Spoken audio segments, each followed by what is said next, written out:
नमस्कार दोस्तों, मैं हूं शिवकांत गौतम। स्वागत करता हूं आप सभी का शुद्ध मनोरंजन में। बिग बॉस के घर में अब बचे हैं 2 हफ्ते टेक्निकली, क्योंकि इस हफ्ते के टास्क हो गए हैं पूरे।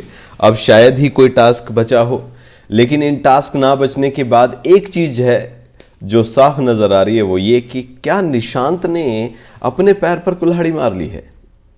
ये इसलिए कह रहा हूं क्योंकि जिस तरीके से कल का खेल हमने देखा, जिस विवाद के लिए जाने जाते हैं हम निशांत, कि जो वाद विवाद अगर होता है तो वो हमेशा अपनी बातों को क्लियरली रख पाते हैं और जीतते भी हैं। हालांकि उनके साथ टिकट टू फिनाले टास्क जो हुआ था, जिसमें शमिता को उन्होंने हरा दिया था, उसमें भी उनका पक्ष नहीं लिया गया और वहाँ पर भी उनकी हार हुई। वहाँ पर वो बहुत ज़्यादा लड़ते हुए नजर आए। लेकिन जब उनके पास एक सीधा सीधा मौका आया कंटेंडर बनने का, टिकट टू फिनाले का, तो वो नहीं बने। और ये बात जो है ये अपने आप में बहुत बड़ी हो जाती है। उन्होंने प्रतीक का नाम लिया, प्रतीक को बनाओ, प्रतीक को बनाओ, प्रतीक को बनाओ, और प्रतीक आखिरकार टिकट टू फिनाले जीत भी गया। प्रतीक डिजर्व भी करता है टिकट टू फिनाले, इसमें कोई शक नहीं है। लेकिन क्या निशांत ने अपने पैर पर कुल्हाड़ी मार ली है, ये बड़ा सवाल है। क्योंकि जिस तरीके से अगर हम देखें तो प्रतीक तो पहुंचना ही था, चाहे कैसे भी पहुंचता, लेकिन क्या निशांत पहुंच पाएगा? क्या निशांत को वोटिंग होगी इतनी कि वो वोटों के हिसाब से पहुंच जाए?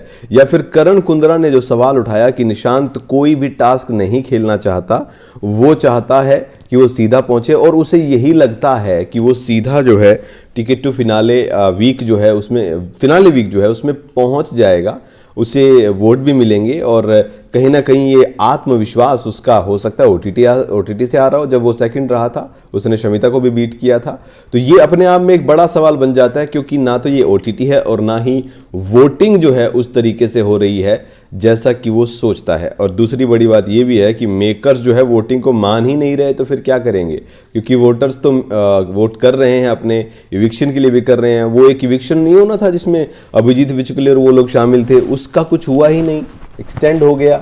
अब एक्सटेंड तो हो गया, लेकिन वोटिंग तो जनता से करवाई थी ना 3 दिन, उसके बाद तो वोटिंग लाइन भी ओपन नहीं हो रही। आज भी वोटिंग लाइन ओपन नहीं हुई है, और समझ में नहीं आ रहा कि इस हफ्ते कौन है वो खिलाड़ी जो घर से बेघर होगा। इस वीकेंड का वार पर कौन से खिलाड़ी हैं जो नॉमिनेट हैं, क्या आज हमें पता चलेगा?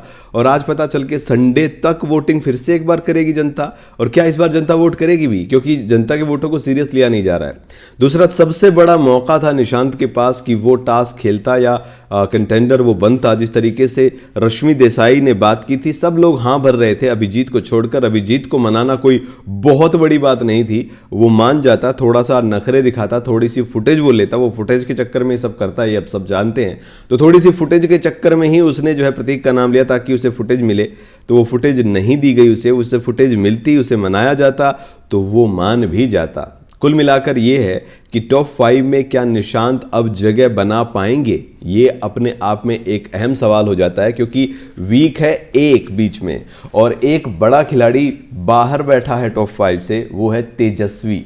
और तेजस्वी को मेकर्स 101% लेकर आएंगे, और वो खुद भी आ जाएगी वोटिंग के हिसाब से भी। तो ऐसे में निशांत ने अपने पैर पर ही कुल्हाड़ी मार ली।